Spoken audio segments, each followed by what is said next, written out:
Hello everybody, in today's video I'm going to show you how to log into Adobe Firefly. Adobe Firefly is an AI-powered creative tool from Adobe that helps you generate images, designs, text effects and more using simple text prompts. And the best part, it works directly in your browser on PC. So in order to log into Adobe Firefly, open any of the web browser on your device. In the top there's an address bar.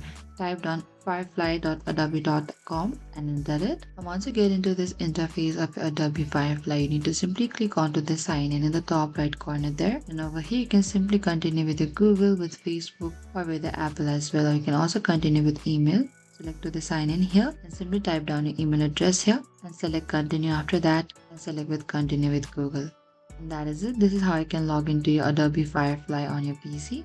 And logging in to Adobe Firefly on PC is very simple and fast. Since it is web-based, there's no installation needed. Thank you for watching this video. I hope I could help you. If you have any queries or confusion, please comment down below and we will reach out to you very soon.